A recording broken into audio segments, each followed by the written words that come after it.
Welcome back. I'm continuing my series based on my new book, I Destroyed My Marriage. We're getting a lot of interest in that book. And even if you've really blown it, you've sinned, you've grievously wounded your spouse, you're looking at divorce right in the face, there is a path forward to save your marriage. And I think it gives you the best chance to save your marriage. It's not over till it's over. And it's not over until you've read and applied I Destroyed My Marriage, How to Win Your Spouse Back. You can find that book on my website, davideclarkephd.com. That's Clarke with an E. All my resources are there. There's phone advice. I'm talking to spouses across the country every week. Dozens of phone calls where I give them a strategy. I get the background and I give them a strategy moving forward. That's on the website. Books, podcasts, of course, my Ask Dr. Clarke videos. All the things that you will need to save your marriage.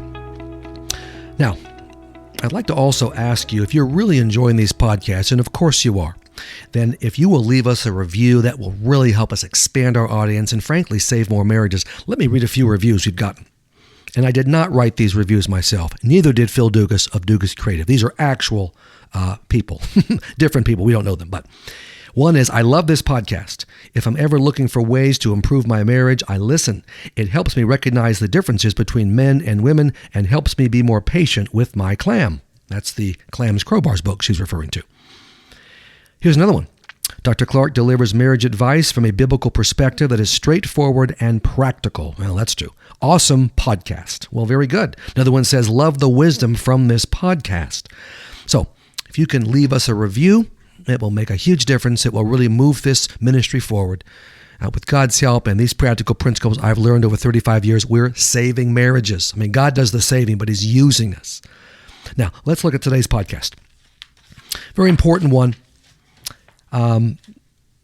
Because it regards how to separate. Now, I've told you to leave your home and also your church, but the leaving of the home is critically important. But I'm going to tell you exactly how to do that because this is critical. A clear separation agreement is vitally important.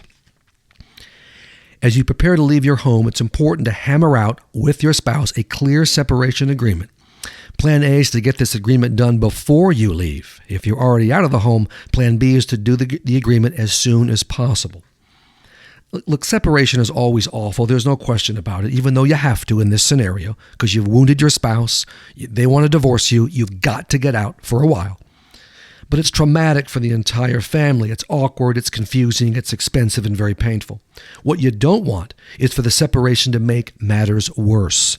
Couples who do not have a separation agreement do not do well. Misunderstandings and miscommunications multiply. I thought you were picking up the kids. How do I pay these bills? Stop calling the kids at bedtime. Don't come in the home when I'm not there. And on and on. Do you see what I mean? Frustration, disappointment, anger, and hurt build up in you, your spouse, and the kids. All this extra pressure and stress gives your marriage no chance to recover. A clear and detailed separation agreement will help your family manage the pain and provide stability as you and your spouse work on your personal issues and, eventually, your marital issues. It will enable you to avoid a series of crises that will increase your spouse's already high level of disgust with you. An effective agreement could very well make the difference between losing and saving your marriage. Now, there are 7 areas I'm going to cover in this podcast in your separation agreement, all vital. Work together in person, if your spouse will allow that, to come to agreement in these 7 critical areas. You won't be able to finish in one meeting. The process will take at least several meetings. This agreement will cover the first 5 months of your separation. When you settle the terms, put the agreement on paper and you both sign it. You each will keep a copy of this contract. The first area is finances. Do not, I repeat, do not squeeze your spouse financially. If you're the one that sinned and you're the one leaving, you need to meet every bill. Do everything you can to support your husband or wife financially. I've already made this recommendation in previous podcasts that you do your best to financially support your spouse and kids, though you will live as cheaply as possible. Separation is expensive, and you both will have to make sacrifices. That's true. Talk about what expenses can be trimmed or eliminated. Vacations, eating out, going to movies, the cable bill. There are realities in separation. Come up with a simple budget that covers all your expenses. As you get into the separation, you'll have to adjust the budget. Decide who will pay what bills. Will you keep your accounts the same or separate them? Who will handle your investments? Who will pay the taxes? Who will pay the tithe to the church? Okay, the second area is your time with the kids, also essential. Your ongoing relationship with your children is vital to them and to you, so set up a regular and specific schedule of contact. Nail down when you will interact with them and for how long. In-person time, phone, email, text, and FaceTime. It's best for the kids to have the same schedule of contact every week. If you're going to have them overnight or for several days during the week, make these the same days every week. Kids thrive on routine. Expect your divorce-minded spouse to hold the kids back from you for the first several weeks of the separation. You have hurt her grievously, if it's the wife, and she doesn't trust you. Don't fight her on this. She is trying to provide protection and stability for the kids.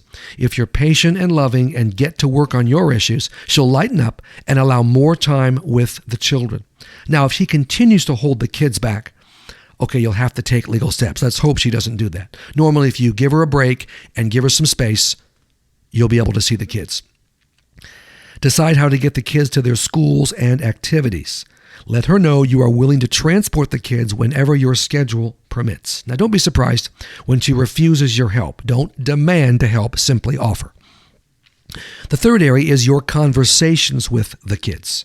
Many mistakes are made in this area. You can't afford these mistakes. Assure your spouse that you will talk to the kids only about what's going on in their lives and in your life.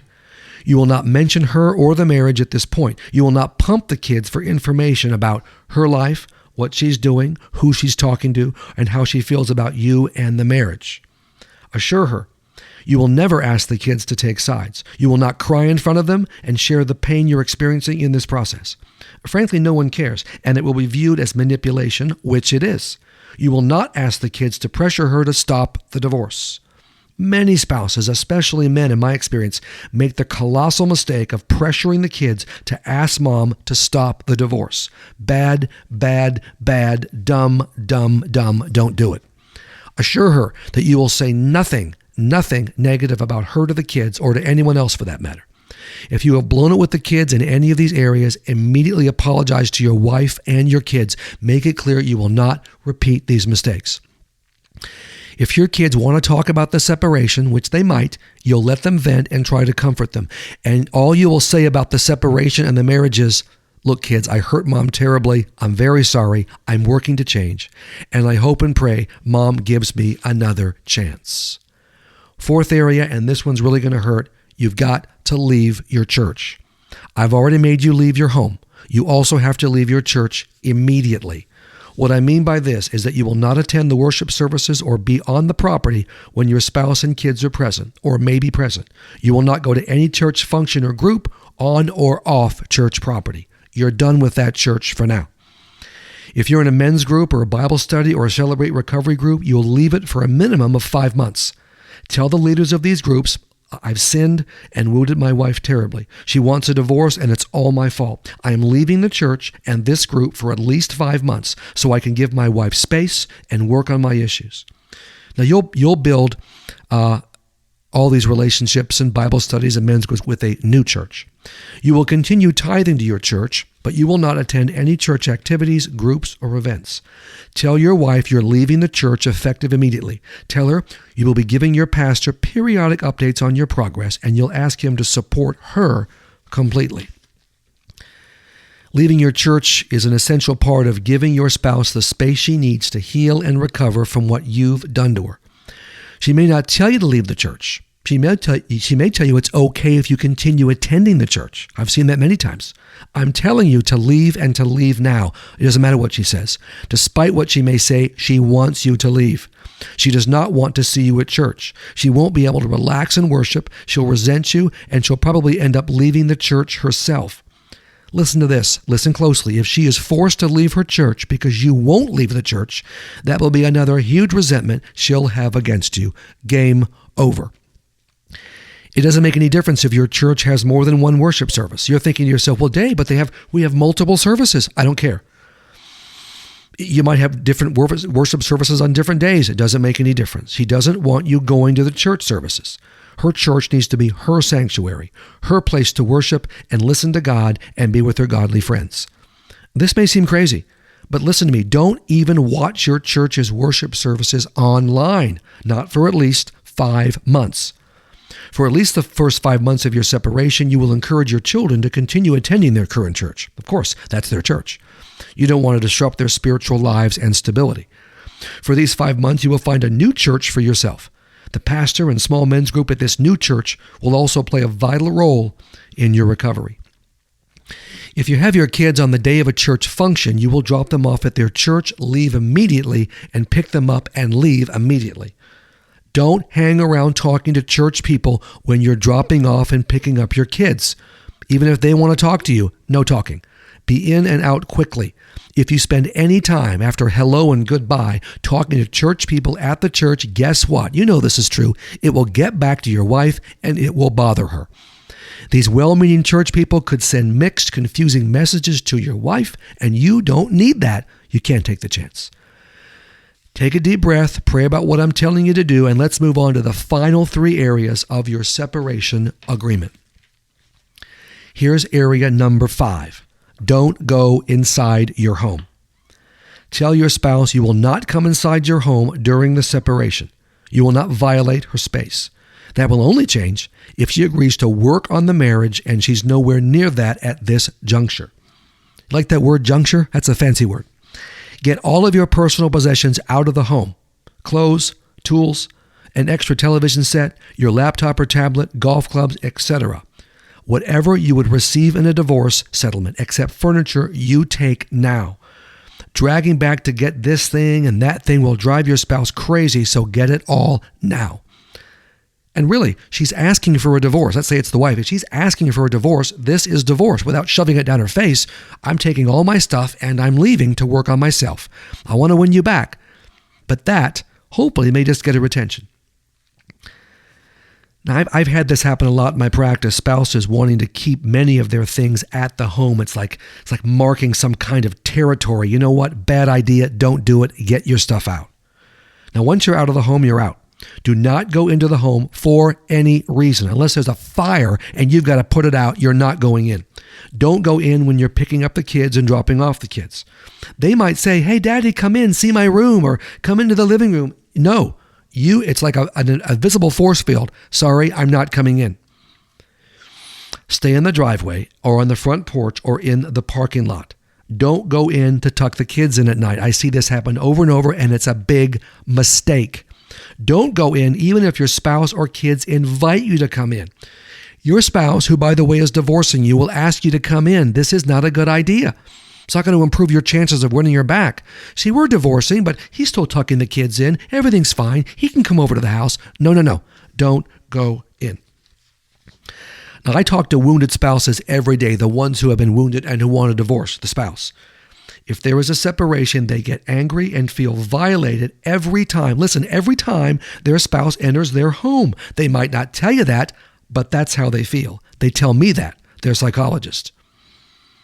If they do invite the spouse in, they don't want to, and they will resent you for coming in. Maybe the kids pressure them into doing it. The answer is no, you're not going in. If something needs to be fixed inside the home and you can't afford to pay someone to do it, you may go in with her permission to fix it. In, fix, out. If you can afford to pay someone to mow your lawn and service the pool, do it. Give her your house key and garage door opener. You are out, you deserve to be out, and you will stay out until she decides to work on the marriage and ask you to come back. Okay, area number 6, spouse and family time. For the first 3 months of the separation, you communicate with your spouse only about necessary topics, the kids, money, repairs, and emergencies. It's best to communicate via text or email. You will share nothing about your personal life, and you will ask her nothing about her personal life. She doesn't care about your life, and she certainly has no desire to share hers with you. That's now off limits for the time being. Based on my previous recommendations, you may already be spending 0 personal time with her and 0 family time. I hope that's the case. Here, you formalize these actions so it's clear to her that during the separation, there will be no spouse or family time, none. She probably won't care about not spending personal time with you, but she may want occasional time with her and you and the kids all together. I'm telling you, don't do it. It will blow up in your face. As I mentioned before, if you have a nice family time with the woman that's divorcing you and your kids, she'll think, hey, we're getting along. Divorce is no big deal. We're going to be just fine. You don't want that to happen. Or if something goes haywire during your family time, she'll think, that's why I'm divorcing you. Don't do it. If she asks why you won't do family time, tell her, family time will get the kids' hopes up that we won't divorce, and I don't want to hurt them. Plus, we are not a family right now. If your kids ask, and they will, why you won't do family time, give them the same response. Never ask her, when can I come home? This is a classic mistake many men especially make. If you've asked that question, apologize to her and never ask it again. Never ask her, do you miss me? As I mentioned before, never ask her, do you love me? You don't want to hear the answers to these questions, believe me. They put pressure on her, they will anger her, they violate her space, and they clearly reveal that you don't get it. Now, I know not spending time as a family is brutal. It will hurt you, but it's the right thing to do. Family time or time with a spouse alone will hurt your chances of winning her back. That's the point. Okay, here's the seventh area. Updates on your change process. Inform her that there will be no updates on your progress for the first month of separation. You'll need this month to get your change program set up and running. Tell her that 1 month into the separation, you and your main accountability partner will contact her with an update on the actions you're taking to change. If you know who your accountability partner is at this point, tell her. Ideally, this man will also know your wife. And of course, I'm assuming that this is the man I'm talking to here. If it's the wife, of course, you'll have a female accountability partner. Tell her that 3 months into the separation, you and 2 of your support team members will contact her to give an update on your progress in the spiritual and emotional areas. I'll get more on this in podcasts to come. These 2 team members will be your accountability partner and your Christian therapist. She won't care at this point about these updates, but tell her about them anyway. Much more detail about what is shared in these 2 contacts and 2 additional contacts you don't tell her about now in future podcasts. Now let's take a look at telling the children about the separation. Very, very important. How this is done is vital. Separation is incredibly hard, and it is especially hard on your children. What you say about leaving and how you say it to them are both very important. They won't ever forget the meeting where you tell them you are leaving the home. Keep in mind your spouse will also be impacted by your exit the home comments. If you do a good job, you can score credibility points that will help your cause. Sit down if possible with your spouse and go over in detail what you will say to the kids about leaving. Make sure she is good with everything you plan to say. You cannot afford any surprises that will upset her. She's upset enough. Ideally, the entire nuclear family, you, your spouse, and the kids, will be present for the meeting. If your spouse refuses to attend, you'll have to carry on alone. If one or more of the children can't be at the meeting, include them via digital technology, speakerphone, FaceTime. Hold this meeting a week before you actually leave. This will help the kids prepare for your departure, but not have to endure the awkwardness more than 7 days. Here's what I want you to say. Words like this: kids, I have hurt mom, and it's okay. You will write this down frankly and read it, and that's fine. Kids, I have hurt mom terribly. I have no excuse for my sinful actions. It's all my fault. Mom needs time to heal from what I've done to her, and I need time and space to work on my problems. Me being here in the home is too painful for mom. I'm choosing to leave. Don't blame mom. It's my fault for hurting her, and I have to leave. I love you. You are not to blame for any of this. I will continue to spend time with you on a regular basis. I know my leaving will hurt you.